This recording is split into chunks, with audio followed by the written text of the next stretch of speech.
Camp J Bass unit, that was considered a weak dormitory because when you go to Camp J, it was considered extended lockdown. They named it after fish. You got cootie, you got shark, you got gator. You hear me? And so when you have these these type of lockdown environments, you have to have what? Somebody to come back and feed us because we ain't give up. Yeah. You know what I'm saying? So if they got us on lockdown, literally, because we didn't give up. You know what I'm saying? Ask me how many times I've been to Camp J because I didn't give up. Once you killed my brother, once you gave me life without parole, why should I, at 16 years old, why should I give a f? I didn't give a f. You not about to f me. You not about to take a mother thing from me. I'm 5'3". You gonna kill me or I'm gonna kill you. That was my mentality, bro.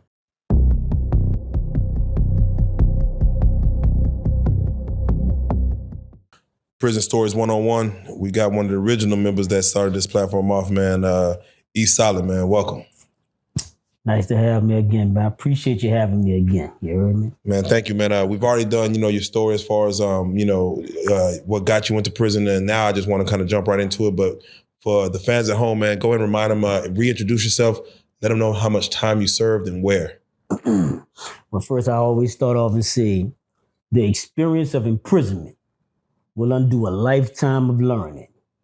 Human values will be suspended. Self-concepts will be challenged. And the most ugliest, base, pathological side of human nature will surface. My name is Eric E. Solid Brown, and I did 9,125 days in Angola, the bloodiest prison in America, from 16 years old to 41, you heard me? And I'm alive and free now, baby. Man, an incredible story in itself to do that much time. Let's start off like this, man. I like to reiterate. And before we start off, before I ask this question, tell them what you went in for. At 16 years old, detective snatched me up. They laid 6 photographs before me, and he said, just pick one of them out and we'll let you go since you're 16 years old. A Caucasian drug dealer was murdered and robbed. They laid 6 photographs of young black males before me and wanted me to just lie right on them. I flatly refused. So because my mother and father raised me with integrity and principles, they gave me life without parole plus 30 years. There was no murder weapon, no eyewitnesses, no DNA, no fingerprints, and two jurors found me not guilty. I still received life without parole plus 30 years, and it took me 9,125 days after studying my own case, studying law, filing my own shit to get back out here on solid ground. At that age, you're a kid. And like you said, your mother and your father, and I'm assuming you're out, you got homeboys and people in your street, whether school or just out in the streets. Innately, what was in you to not touch one of those pictures and say, just to make it up, yeah, he did it, just to get you off? It was just a natural inclination in me. I'm so thankful to have the mother and the father that I had because my mother is considered a black nationalist, right? So coming up all through the house, like if we was go get a hot sausage sandwich, a pork chop sandwich or something from the corner store, we couldn't go inside mom's house and eat that. We had to stay outside on a porch to eat that. You know what I'm saying? Mom, when you go in mom's house, she got a diagram of a pig, a diagram of it showing how long it takes for the pork to digest in your body and et cetera, right? Oh, that kind of diagram. So I had that kind of mother growing up, right? So she allowed us to make our errors and do our, what we did, but she educated us. And my father, he was just raw with reality. You know what I'm saying? He was just raw and uncut. He was born in 1924.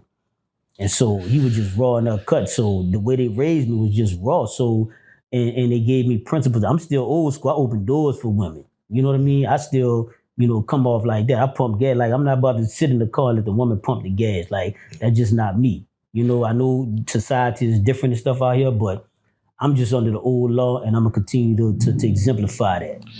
Did you have at the time you had an older brother? Was he in prison? Two older brothers. That was in Angola. One escaped. They shot him in the back and killed him. My mama sued Angola prison for 19 years. That's how long it took for them to finally come with a settlement, which, was very disrespectful. But at the same time, we changed the law on how they deal with escapees. There you go. And then I had a second brother, both brothers, biological brothers, and he passed away a few years before I gave the life sentence back and came home. So two of my biological brothers, my mother's and father's kids, passed away in prison. All right, as we start this conversation, I'd like to get your thoughts. When they first, created this country, America, and this American dream, Manifest Destiny, and said, hey, we're going to have, break away from the British. They took it away from the Indians. They started this civilization, let's just say, as far as what America is. Slavery was, of course, already in, 400 years in. The Angola situation and the prison as an institution, from you having to spend your, most of your natural life in prison as a child, becoming a man technically in prison. What are your thoughts on the prison as an institution in America? Well, that's a good question. I'm glad you asked me that, because that allows me to say what needs to be said and educate the people. First, we got to realize some of those Indians were black Indians. So all that stuff about we came from Africa and all that stuff, that some of us was all black people was already here. We are the indigenous people of this land, right? We are the rightful owners of this land. They don't want us to know that. You have too many for-profit prisons in America for me to even consider taking them seriously about justice.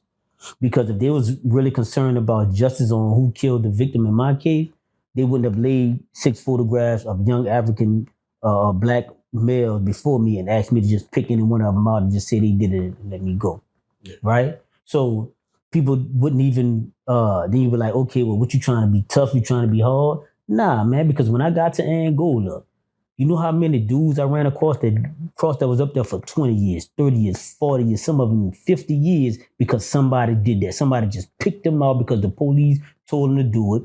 They did it, and then 40, 50 years later, they come back and found out the DNA or some type of proof that those people didn't commit that crime and had to let them people go. So when you incentivize crime, when you have a for-profit prison and you incentivize crime, you perpetuate it.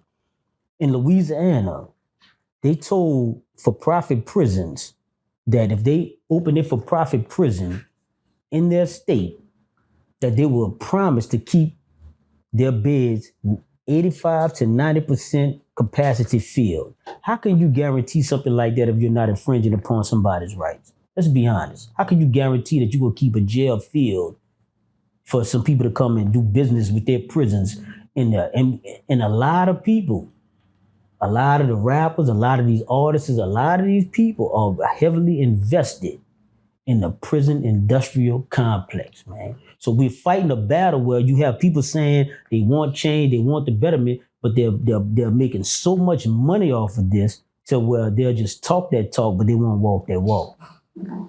They say justice is blind, meaning... Well, I'm about to get the bitch some glasses. Shout out to Willie D. You heard from the Ghetto Bar. It seems like society would just like, hey, if there's a crime committed, we would like to see someone take the rap. Like you said, put 6 people in front of you, just pick somebody because they have to satisfy the need of the people. Not to cut you off, please. But see, bro, I'm glad you brought that up too. Because, so what about the actual family of the victim that was victimized? So if you just worrying about somebody got to pay, what about the true justice of the family who have been victimized by losing their loved one? And that's why I tell people, man, stop letting these people use your pain to promote unjust laws. Talking about this tough on crime and all that stuff. That's why the Democrats and Republicans, but they're the same people, y'all. Let's be real. They're the same people. It was the Democrats that called us urban terrorists in the 90s. That made people look as a 16-year-old kid, they had them calling me an urban terrorist, bro. Come on, let's be real. Come on. As we get into it, and again, I'm going to jump around this conversation, but I have to ask because currently, and I just got to get your take on this. You spoken on C Murder, and of course, you did time with C Murder, and we just watched Master P, of course, speak on his brother on a platform, speaking on him basically getting up to the point where he runs out of appeals. And once you run out of appeals, I'm assuming, or this is my question, what are your options when a man has, and how many appeals do you get as you're fighting a life sentence? And if you run out, if they all get denied, what are the options after that? When your sentence, in other words, when your sentence is considered finalized, your conviction is considered valid, even though we know it's unjust and wrong. But once you reach that finality, then you die in prison if you got a life sentence. Okay? So that's where, the reality of what Corey Miller is dealing with. Y'all call him C. Murder, I call him Corey Miller. That's the reality of what Corey Miller is dealing with right now. That's the reality of what I had to deal with. But that doesn't mean that man controls that destiny. Because I'm sitting right here before you. So I'm living proof that that's bullshit. They told my mom I had to do life, die, come back and do 30 more. And I'm sitting here right here in the flesh with you, right?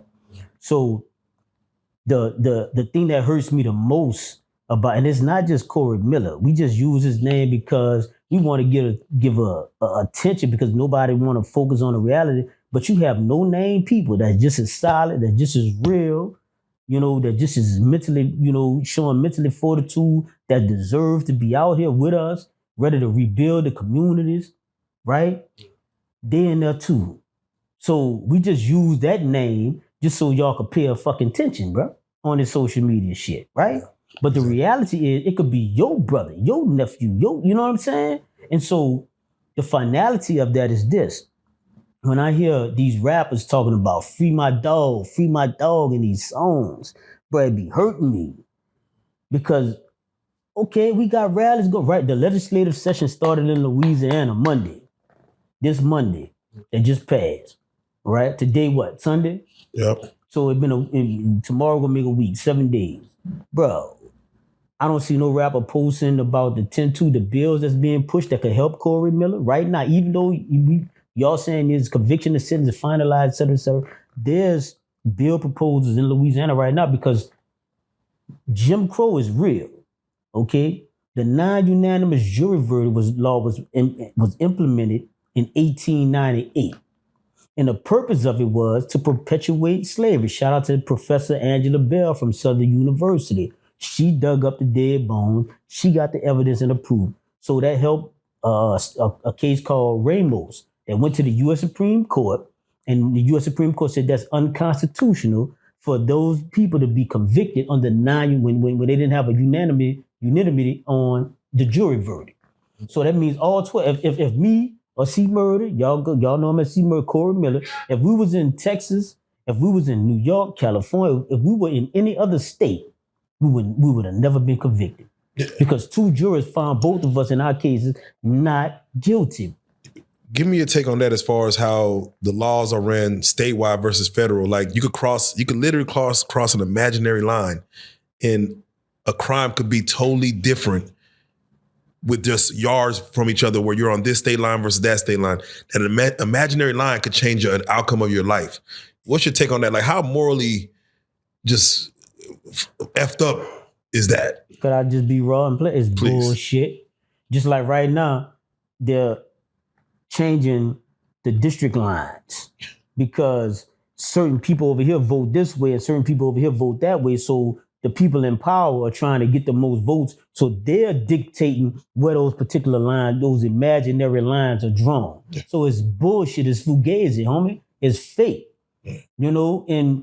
But as long as our people keep worrying about when they hit me up and ask me, was boosting population?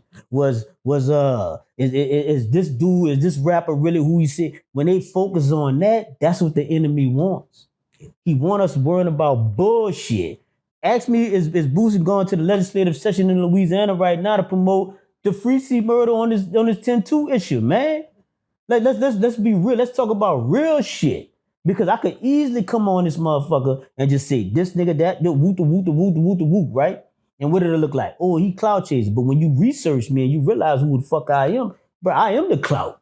Come on. I live this shit, bro. I grew up in the bloodless prison. Ain't nobody fucked me in my head. Ain't nobody took my commissary. You heard me? Ain't nobody slapped me in my face. Like, so I could really be out here bragging and boasting. But you know what? I choose to humble myself and try to prevent your kid, your nephew, and their child from going through what the fuck I went through and what my family went through for 25 motherfucking years, man. Now that you said it again, I'll let the comments talk, but I got to get out the way because you mentioned Boosie. And this is just what's going on in the world. And, the world pay attention to names like that. Young Thug, of course, had to do his time in county while he fought his trial. And Boosie, of course, did his time. And Young Thug just made a post saying that going to PC is the smartest thing to do. And, of course, this is Young Thug. He's a famous rapper. And he's basically telling other famous rappers, that's the smartest thing to do, go into protective custody. And Boosie responded saying that is not the manly thing to do, to want to be protected from your own people that listen to your music, that buy your albums, that spend money on you, to not be amongst them. Boosie said that's not, that's foul. But that's the same people that say, if you go back to your hood, you get killed. Like, let's be real. But see, we not being honest, homie. We trying to live up to a code that was a fugazi, homie. This street shit was a facade, and we fell for it. The street shit was a facade, and we fell for it, brothers. Let's be honest with ourselves. I'm honest with I fell for the bullshit. But it's like, when you become a man, you put away childish things. And that's what I did. I put away the childish shit. And this is no attack on Boosie, man. I listened to some of his music, man, when he talked about the cancer and all that, but I think that's where he really came from, his heart, man. But you know what somebody told me in Angola? When I said, bro, why you ain't rapping like that no more? Because I didn't know. I was at Camp C. This was in 2000. I got swung off the main prison walk, you heard me? Because, like I said, bro, when I went to Angola, I had an X on my back with the administration from the warden on down, bro. So I was I'm not about to just be beefing with these dudes. You heard me? No, I'm about to be beefing with them. Like, I was considered real militant, bro. Yeah. You know what I'm saying? Like, yeah. I ain't just talking. So when dudes, we going in the field. I remember this day like it was just a day. And the dude, one of the dudes because I fuck with Baton Rouge, man. I got a lot of solid, you know what I'm saying? Like, I ain't on that set tripping boy. That's what the Jim Crow taught. Turn the light skin against the dark skin, the short against the tall, the fat against the skinny. All our differences, he utilized it to make us enemies. And we still falling for that shit today in 2026, right? So dude said, man, listen to this, E.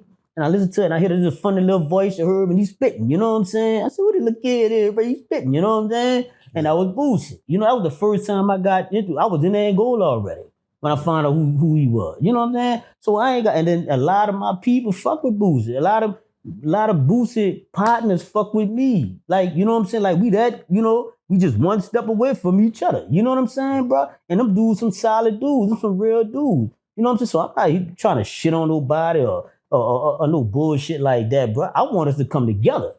You know what I'm saying? That's what I really want. I want them to look, man, hey, bro, look, you know what's going on. Come on, bro.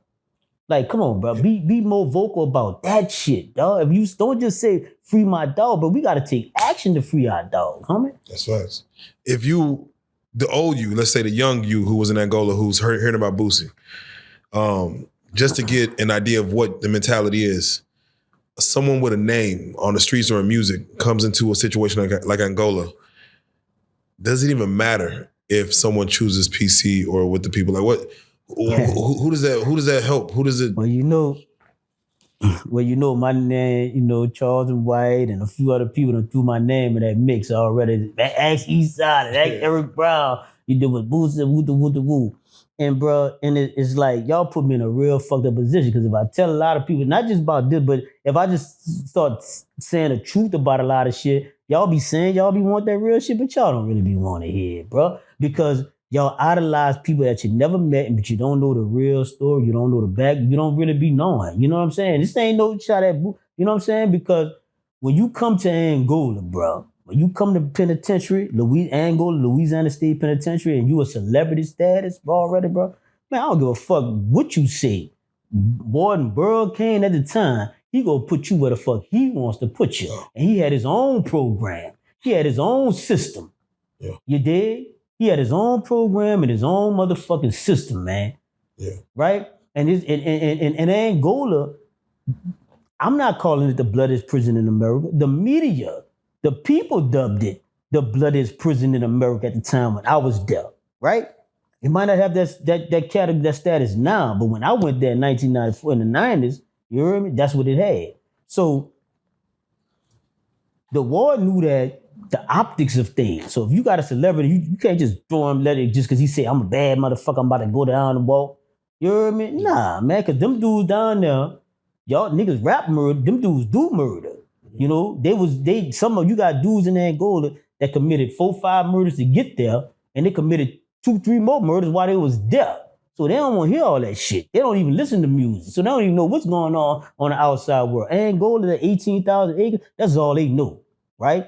So when you come to Angola with a celebrity status, bro, it's no such thing as protective custody in Angola. Let's get that straight, bro. I get asked all this shit all the time, this and that, though. I'm about to set that shit straight.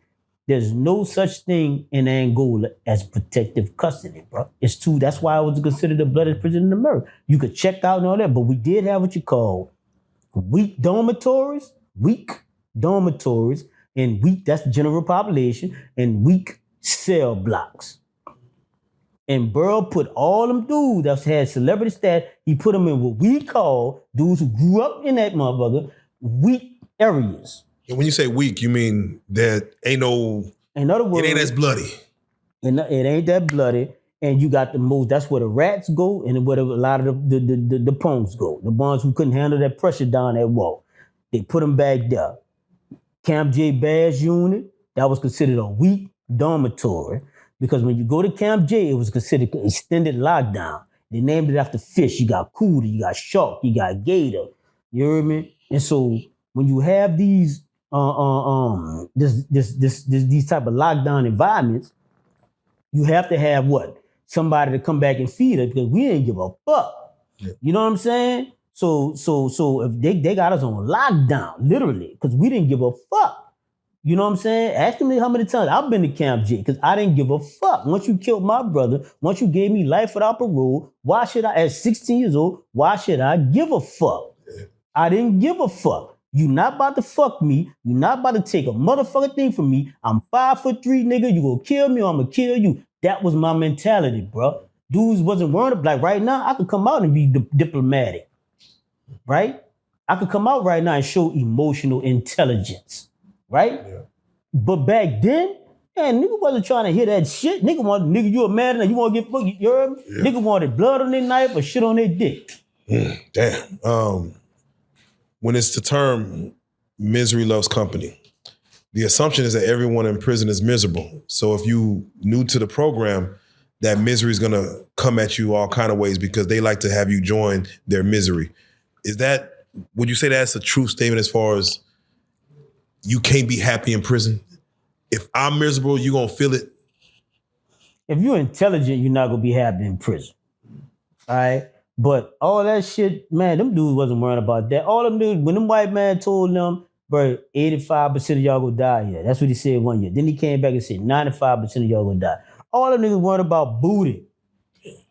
You know what I'm saying? Not everybody. Because you got people that went there and that stayed focused. See, me and a lot of other brothers, we was in that place, but we wasn't of that place.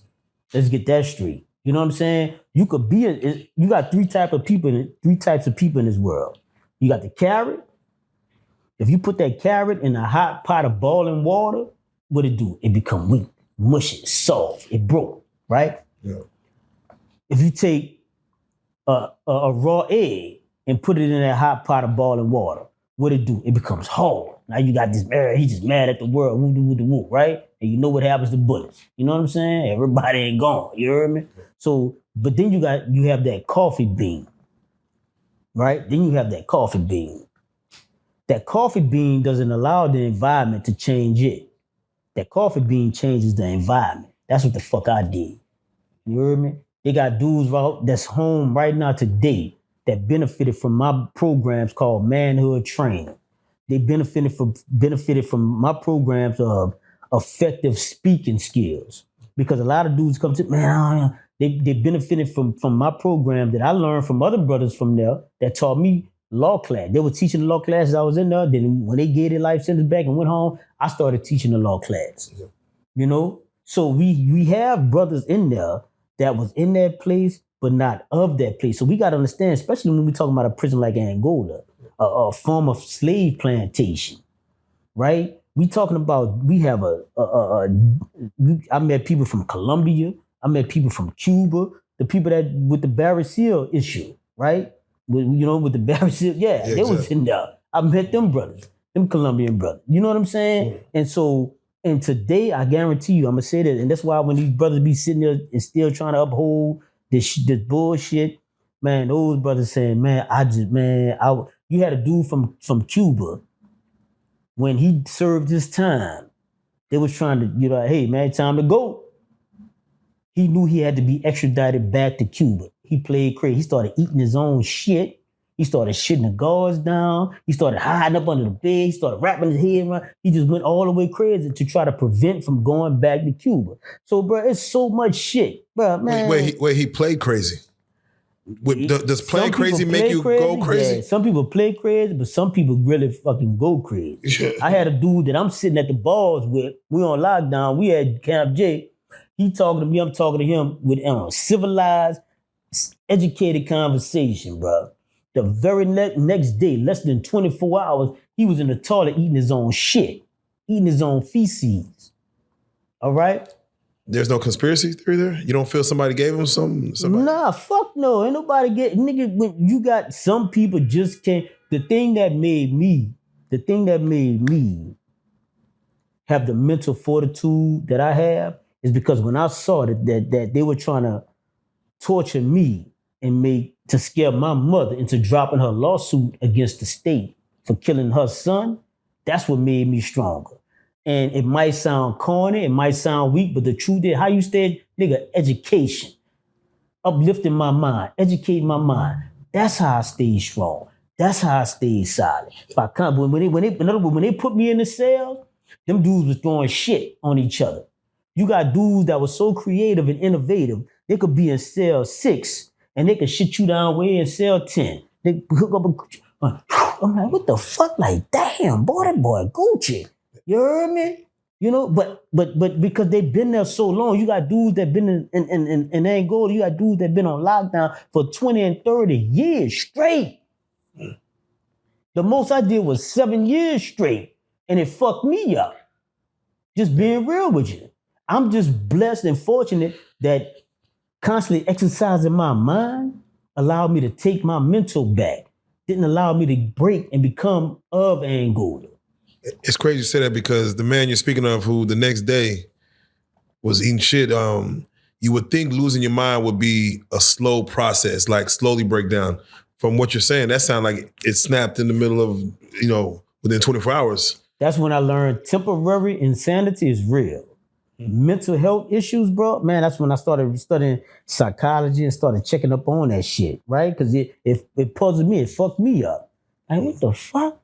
Because years later down the line, I made the board, he made the board, we wound up meeting each other, because we talking about 18,000 acres, bro. Yeah. So you're not gonna just stay right here all the time, right? So you gonna move over here, Angola is his own city, bro. I swear to God, it's his own fucking city, own country. So years later, I met this dude, but he had no recollection of that shit. And he was back civilized. So that's why when the juvenile issue came about, big shout out to Byron Stevenson from the Equal Justice Initiative. The prefrontal cortex, or the frontal lobe of the brain, controls rational thinking and is not fully developed until the age of 25. Therefore, if you under the age of 25, you're prone to act reactionary instead of responding. I taught them brothers, when I was doing the manhood training classes, I taught them how to respond instead of react. Because of situations like that I had been in and I saw. The importance of the law library. Now, mind you, some people that are fans of this show never step foot in a prison. Say that again? Some people that are fans of this show never step foot in a prison. Don't know what they have access to and things that I mean. And don't step in that motherfucker. Yeah. Shout out to y'all that never step foot in prison, because I ain't here to brag and boast about none of this bullshit. Yeah, we ain't trying to glorify this at all. Was the law library, from your knowledge, was that always something that was available to inmates? Fuck no, indeed. The only reason why I made it because when I was in the parish jail, it was a gift and a curse, a gift and a curse. I had two brothers that was already going through that shit. So when I first caught this charge, they was writing me letters. You know, they got my armband number from my mama. Man, what is the address? They already was writing me letters. So while I'm in the parish jail, they said go research this case law. Look, them dudes don't know nothing in the parish jail, so don't even worry about it. He goes send you, but this is what you go find. So my brother was giving me the game. That's why. So I say I started studying law and learning law at 16 motherfucking years old, bro. So can't nobody come and tell me a motherfucking thing. I studied that shit. I did it. How, and again, break it down, because again, a lot of people have not been there. Break it down, the law library. How often do you have access to it? What do you need to do to get in there? And then what should someone be doing in regards to getting to the law library? I know a lot of people, a lot of inmates are, they're veterans of that law library, and some inmates are new to it. What should they be looking only up their case? Should they be looking up case law? Should they be looking up state law? Like, what should they get in there and start doing? Because some people get in there in Angola and don't know how to read. They never got an education to even start reading a book. What should they do when they get in there? First of all, I want to thank you for that real ass fucking question. Number one, thank you. So it's like this. You got to understand something. What's good for you? Do the devil like that? Come on. Hell no. So he gonna make it as complicated as a motherfucker, right? So excuse my language sometimes. It's a raw platform. My daddy was a sailor. You know the saying, cuss like a sailor. I've read Aardvark to Zinc. So, I mean, I could come up here with a preponderance of the evidence, judicial. I could come up here with all that, but I'm talking to my people right now. I'm talking to people right now who's serious and who got like, man, nigga, we going through it. So we ain't got time for, all that other shit, right? So look. But thank you for that question. It's like this. When your child, your loved one, first goes to prison, and you hear him talking like shit is all good, man, nah, stop him. Set him some fucking, because you don't know what he's going through, right?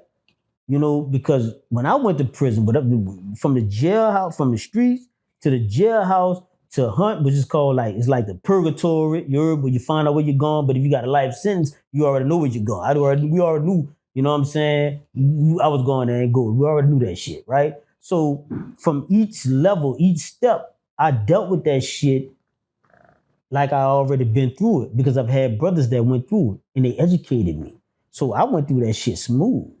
But some of these brothers don't have that opportunity, right? So what I would say to them is this. Don't expect you to talk to what's called an inmate counsel and get the right answer and all that bullshit, bro. You have to make a way to get into that law library. You know what I'm saying? And don't just start studying your case, because when you study your case, you don't know what the fuck you're doing. You know what I'm saying? You don't know what you're doing, but you start thinking about things that happen in your case that you had a natural inclination in you that you knew wasn't right. Like I'm 16 years old. So I'm sitting here and I got this white man as my attorney and he's telling me just be quiet. Don't say nothing. What the fuck you mean? Nigga, this is my life. How the fuck you gonna tell me don't say nothing and be quiet? Like, come on, man. Be for real. How you gonna tell me some shit like that? So I'm like, what you mean, bro? The dude just got up there and like that. The person just said something wrong. What the fuck you mean? So if your loved one is in that situation, bro, they have to take it upon of themselves to where they have to just have some type of natural inclination in them from the beginning to say, bro, I ain't about to let this shit go. Don't be an ignorant nigga. Don't jump up. Oh, motherfuckers. No, if you do that, bro, they gonna put your ass out of court, railroad you for sure. Don't do that. But you have to have some type of ability where you can because you can raise your hand and the judge will see that you're trying to say something, right? And then he might turn you down, but look, address me through your attorney, right? And that's what I was doing. So I would raise my hand knowing that right now, they're not going to hear what I'm saying.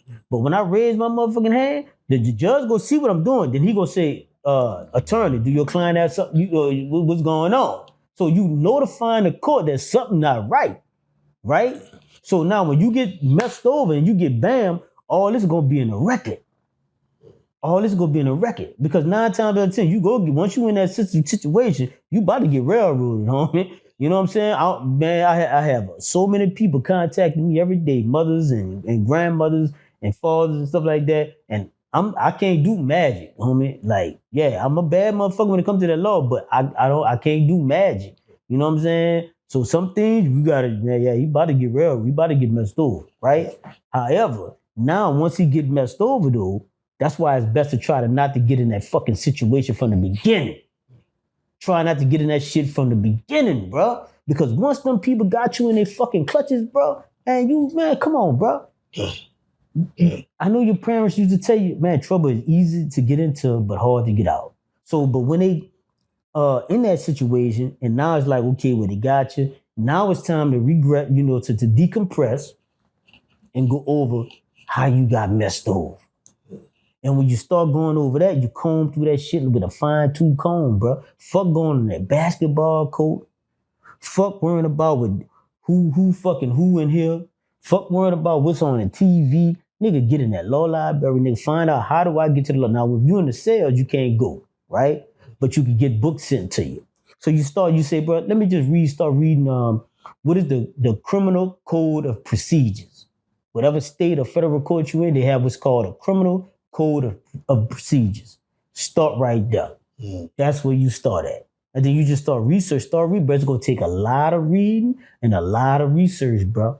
But that's what I filled my life with for 9,125 days, bro.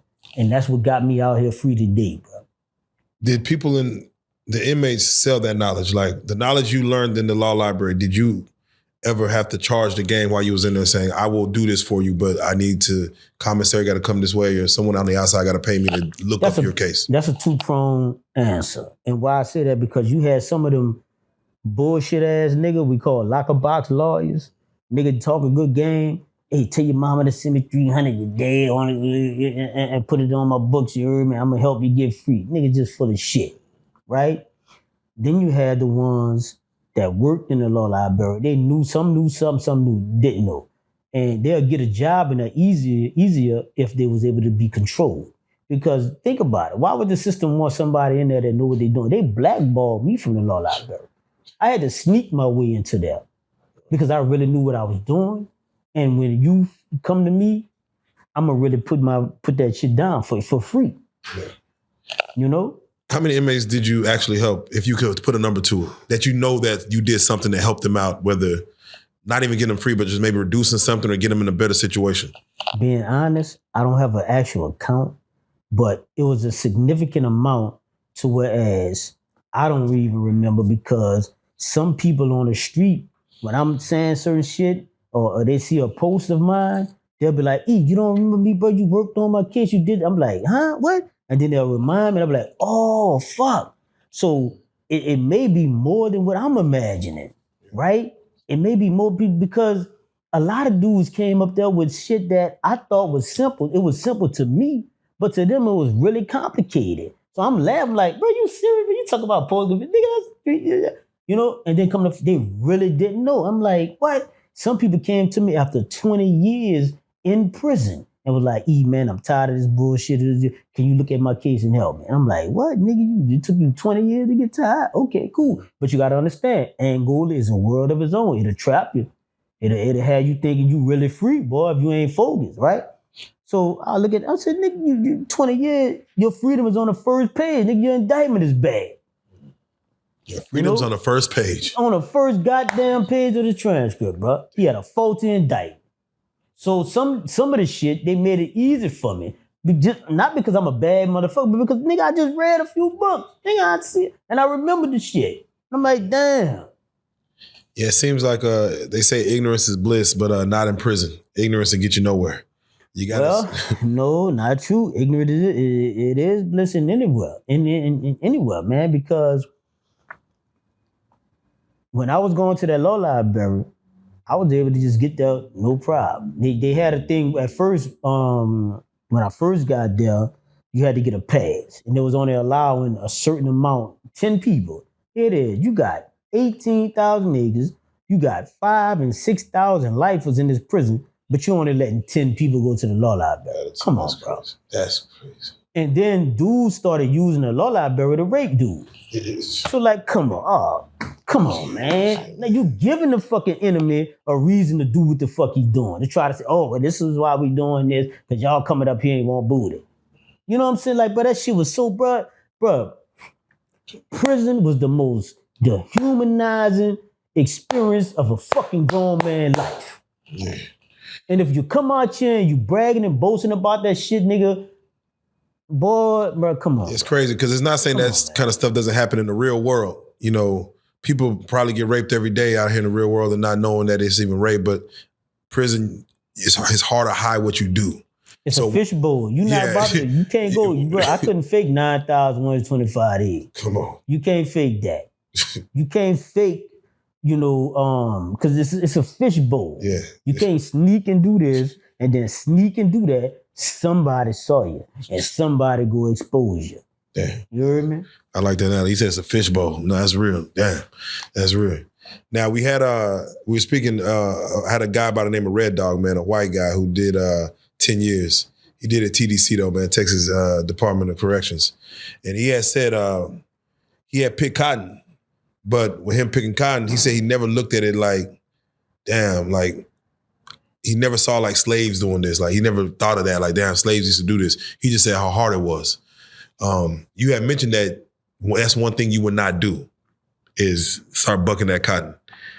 Speak on the mentality of that and how does one get away with not doing, like you just don't want to do it? How do you get away with that? Or did you get away with that? You don't get away with it. They got a thing called call a truck.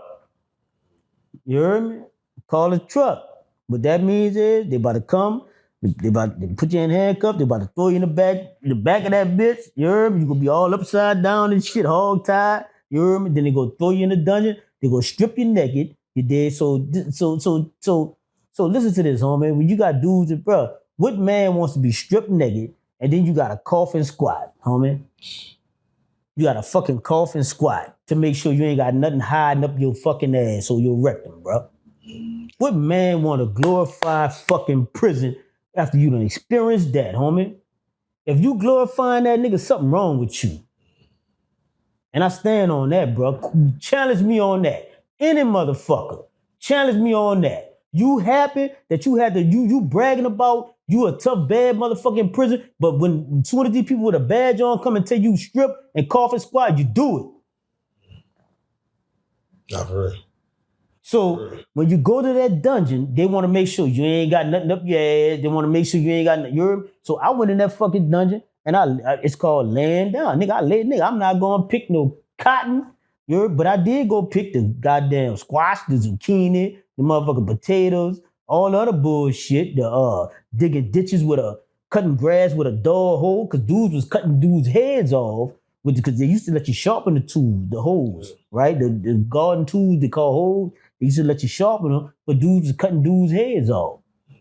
So they stopped letting you sharpen them, so now you gotta cut grass taller than you, nigga. Mm-hmm. You know what I'm saying? One day when they had the flood, it was good. They came, y'all gotta go sandbag. So here it is. They got a dude your height in the water up to here. So they coming out, you get in the water, you get in the water. And them dudes just, and I'm like, damn, now if a black man would have told you that, if a nigga would have told you that, you would be like, nigga, you ready to go to war with him, you'll kill him and his whole family. But when that motherfucking white man with that badge on till you get in that fucking water, when they came to me, told me, boy, I'll go to the dungeon, nigga, I got an option.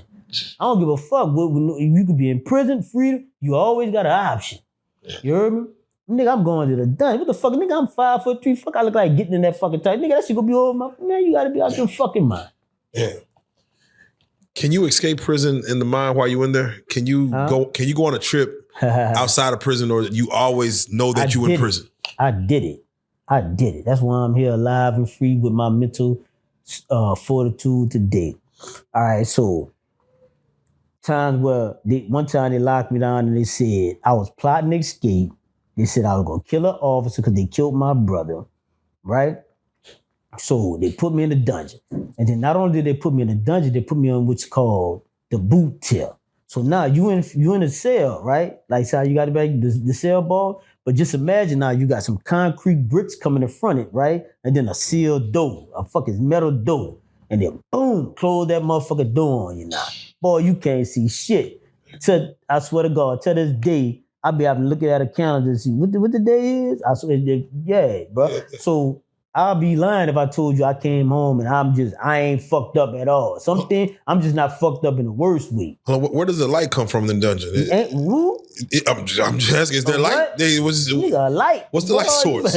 You better have light in your fucking mind. You gotta imagine that motherfucker, you heard me? You better hope that some type of way you got a crack in this bitch where the moonlight might shine through that motherfucker, you heard me? So, man, look. I'm sitting there one day, bro, and it got so hot in that motherfucker, bro. I do this, I rub my back, bro, my whole fucking back. My whole back was just burning. What the fuck is going on? I said, man, what the fuck? You know, I'm like, man, I said, well, calm down, you don't panic. I don't know what the fuck going on. I don't know, I'm about to turn into a leopard in this bitch or what, you heard me? Man. So some said, just calm down. So I said, I ain't panic.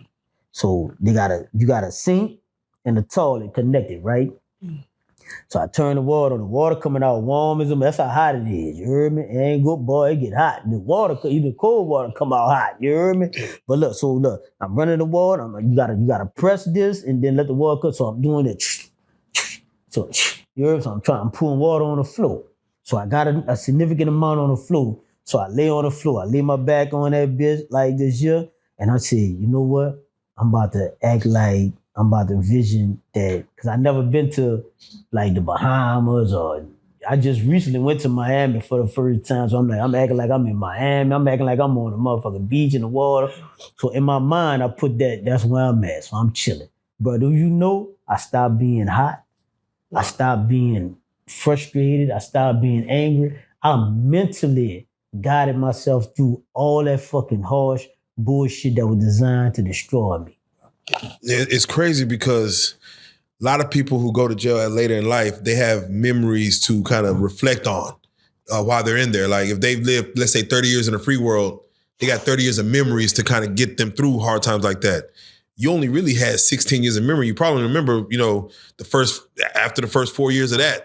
So you don't have a lot of memory. You have maybe 10 years of memories to even like really reflect on. Bro, even right now, I ain't got that many. I only been home. I still got more time in penitentiary than I got free. Yeah, you're right. Yeah. So I'm like, it's crazy because I'm like, when you even think of beaches and things like that, like you got to go based on what you see on TV or, things that you experience from prison while you in prison. So how much of what you saw on TV did you even believe was real based on you living your whole life? 16, like what did you take as real? Because we're going through 9/11. There's wars happening. I was in penitentiary. Like how much you believe is the world ending or, COVID? Like these are things that the real world is dealing with, but you lived your whole life in prison technically. How are you even seeing that? Is this the end of the world? Is aliens going to come next? Like, how are you looking at it while you in there? Oh, shit, nigga. Them aliens real, boy. You got to be crazy. You can't be the only ones here. Nah, look at them stars. I be looking at the stars every night. I'm like, you got to be crazy. Boy, we the only thing that God just said we going to just y'all. For real. But check this out. But I'm glad you asked that too. And man, I got to say shout out to the brothers and the sisters who was fortunate enough like me to have a solid mom and a solid daddy, bro. Yeah. I gotta say shout out to them because, and I feel for my solid brothers and my solid sisters that didn't have that, right? They didn't have a mother or didn't have a father, a solid one. Some of them were just, you know what I'm saying? Right. But I'm talking about a real educated one, a solid one, a strong one that really was there for them. My mother and my father was there for me, bro. So it's like what's in you will come out you in any situation, bro. So because there was death for me from the time I came out the womb to the time I had to go through that gruesome ordeal, the things that they instilled in me that I was like, at the time, I'm like, I don't hear that shit. I wasn't trying to hear what my mom and dad were telling me. I swear to God, I wasn't. But it was in me. Subconsciously, I got that, it was in me. And when I got to that prison, that's how the fuck I survived that shit, bro. That's how I overcame that shit. Because what was in me already. There you go now. It got to be already in you. Is there any significance to the hat you're wearing, the Sanu? Yeah. Big shout out to the brothers in Chi-Town, you heard me? Yeah. That's come from Chicago, you heard me? I went up there, visited them brothers, and it means togetherness. Yeah. It's like some ligaments in your muscles. When you connect them and you unite them, you heard me? You become stronger. And you got all these other races. You got the Jews, you got the Asians, you got the Arabs. Man, you know, you got all these other people. You don't see them coming on social media. You don't see them in public. You don't see them bashing each other. And do you really think that they don't have conflict amongst each other? They just understand conflict resolution. They just understand that our business is not their business. That's what Black people need to understand. We need to start understanding that our business is our business, and stop letting people profit off of our conflict and take it public. And we run into the internet every time we got an issue. If I got an issue with you, you gonna know first before the goddamn social media, bro. You gonna know first, not no motherfucking social media, bro. I'm gonna pull you over and talk to you like a man, bro. Yeah. And that's all I advocate for. And it just hurts me to the fact that it's so many dudes pretending to be this and that, but they not. And then people asking me about them. And so now I'm in like, what the fuck to do, bro? I don't need clout. Nigga, my story stand on its own, boy. I really did this shit that them niggas rap. I really lived it. So I don't need no clout chase, you know what I'm saying? But at the same time, I want to educate our people. I want to let them know. But then when you do that, now he mad. Now he in this shit. Now, you know what I'm saying? I ain't about to try to get into no shit like that. But at the same time, I ain't about to lie, sugarcoat shit for nobody, bro. You said you went in, you know, again, 16, you're 5'3". Physically, how did you survive? I mean, physically.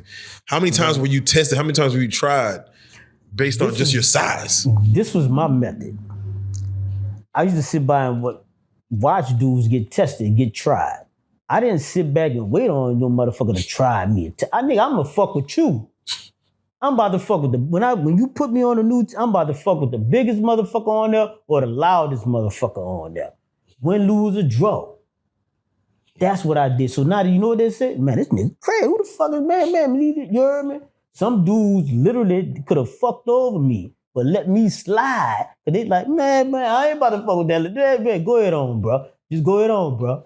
I heard your reputation you're building a reputation, basically. It's almost like a point system. Because what you did on the street, dudes don't give a fuck about that in the jail. It's a process. So I had a reputation in the street. Niggas knew, okay, boom. But now you say, well, how you handle that if he ain't got that yeah on? You heard me? How you gonna handle woo? Yeah, there you little bit of nigga on here. So everybody was expecting me to get fucked over in jail. But I flipped the script on that shit. So now when you put me on the tip, I'm not about to go, let me go put my stuff in the cell and make my bed up and just go lay down and just get, no. Nigga, I went on an ignorant, out my motherfucking mind. Man, I'm not even going in the cell that you put me in. I'm throwing my bag, because you go have your little bag. I'm throwing that shit down right there at the corner. I'm finding a little corner. I'm throwing that shit right down on the corner, and I'm about to find who I'm about to pick. Yeah. I'm about to find who I'm about to pick out in this motherfucker. Because you got me ignorant, nigga. I got to be ignorant. Nobody at that time, we talking about at that time now, nobody cared about diplomacy. Yeah. Nobody cared about you being educated. Nobody cared about who your brother was, who your cousin was. Nigga, so when I got to Angola, my brother was like, hey man, I'm gonna pay a few cigarettes to the dude. He gotta connect. He gonna be able to get your job, get you pulled over here. He said, bro, get you in the dawn with me, you did? He said, but you still gotta do 9 days. I said, man, I'm cool, bro. He said, damn, but you don't want to come by your big brother? I said, it's not that, bro. I said, I just don't want to do. I said, I've been in that parish. I heard dudes tell dudes, nigga, I will fuck over you, but I'm going to let you slide, nigga, because of your brother or because of your uncle or something. But after you slap this nigga, after you done humiliated this nigga, you ain't about to play. I don't give. Boy, you heard me? So I told him, I said, nah, bro, I'm going to stay over here for a little while. What you mean? But you don't want to come by your big brother? Yeah, I want to come by. But niggas not about to say, they respect me because of my big brother. They about to say they respect me because of me. That's how the fuck I felt, bro. Yeah, I had a shout out Dewberry. I had Dewberry in here, and he said it took him, he went in around 17. It took him to 28 to become a man. He said, because from 17 to 28, he had to become a gorilla. He said he was in there with the apes. He said, I couldn't even be a man. I had to become a gorilla just to survive. That's technically. real, bro. Shout out to Dewberry. That's real, bro. Yeah. Like, I couldn't go in there and just see, like, I saw dudes go in there and just try to beat to themselves and try to think, man, you ain't about to, them niggas is ignorant. Not ignorant, ignorant. Like, you're not about to just go, you know what I'm saying? Especially not where I'm from. Not, you know what I'm saying? Yeah. You're not about to just go there and be, I'm going to just try to slide through and skip. No, boy. You had to show who you were. Did Angola mostly have people from Louisiana? Or was it from all over the country? To be honest with you, bro, it was all over the country. Mostly from Louisiana, of course, because it's a state prison. It's not a federal prison. Right. But you had dudes who kept, like I said, I was in there with the dudes who were on the Barry Seal charge with the Pablo Escobar shit. Some of them was in Angola. They had a state charge for the murder, you know, for killing Barry Seal. You did? Dudes from, you know, Cuba, you know, from like a lot of different places, man. I had the chance to link up. And my father, by him being a merchant marine, he had been all over the world. He had been damn near every country, every continent on the planet. You know, so I used to live vicariously through his stories. You know, so when I started meeting people from all over and we just started gravitating and talking and communicating, then, you know, I learned so much about their country or their place of origin, to where I could educate somebody on it like as if I've been there, you know? That's right. Now, you know, we normally do these prison stories. Again, we do not do this to glorify prison. We do this mostly to educate. And like you said, you changed not only laws in regards, but you changed mindsets in regards as far as just even with C Murder, as people talk about Corey and him having run out of pills, like you said, it's only in your mind to say that you stuck in here forever. Something may change. You don't know what God has in store. Can you speak to those guys who are possibly, you know, whether they family watching this, they mama watching this, guys who have life sentences, if you can't speak to them as far as just keeping some type of hope. They tell people don't have hope in prison, but what should they be leaning on to not mentally throw their life away, even though they have a life sentence? Thank you for asking that, brother. Real talk. That needs to be addressed. What I like to say on that is never give up. My mother, she turns 86 in May. My birthday, May 19th. My mother's birthday, May 24th. She'll be 86, right? And she told that judge, when that judge said life without parole plus 30 years to her 16-year-old child, she jumped up in the back of that courtroom. She said, you don't have the last word. Man, don't never let no man tell you. I'm living proof. I was barred out of court. What you talking about last appeal? Man, my lawyer missed my deadline. I paid attorney. I paid a lawyer. And he missed my post-conviction relief deadline. You had 3 years back then. Now you have 2. He missed my post-conviction relief deadline. And I'm cool with his children right now to this day. I'm cool with his children right now to this day. Man, they some solid people, you know? So when he said life without parole, and my mama stood up and said, you don't have the last word, I'm living proof that man don't have the last word. But you have to not give up on yourself. You have to show your people how to help you. You can't just be in that penitentiary just fucking off and playing sports and doing all the penitentiary politics. Y'all know what I'm talking about. I ain't got to get into details of that, right? So, man, help people help you. That's what I did. I help people help me. People say, man, it's easy to help you. You already know everything. You just sending me directly what to do. That's how you do it, bro. And don't never give up and don't let no man tell you what you can and what you can't do.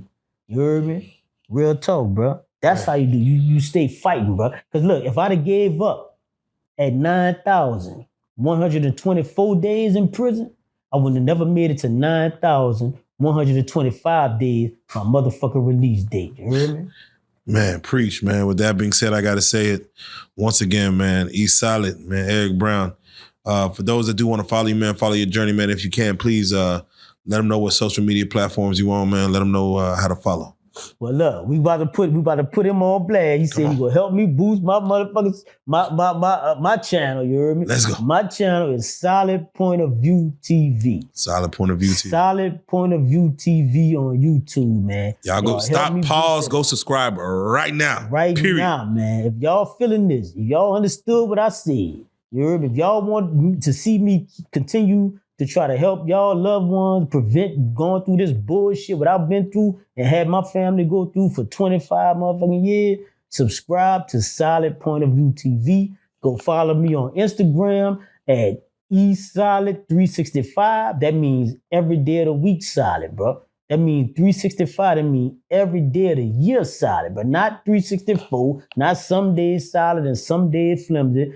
It's 365. And then Eric E. Solid Brown on Facebook and on YouTube. I'm E Solid. I mean on TikTok. I'm E Solid Official. So y'all do that, man. Do that for me. You heard me? And I'm gonna be there for y'all. There Absolutely. you go, man. Without question, man. You got it right here, man. You heard it, man. One of the brightest, again, the most motivating people that we've had on this platform. One of the most motivated men that I know. One of the most solid men that I know. We got to say, E Solid. This is Prison Stories 101. I salute you, man. Salute. Let's go.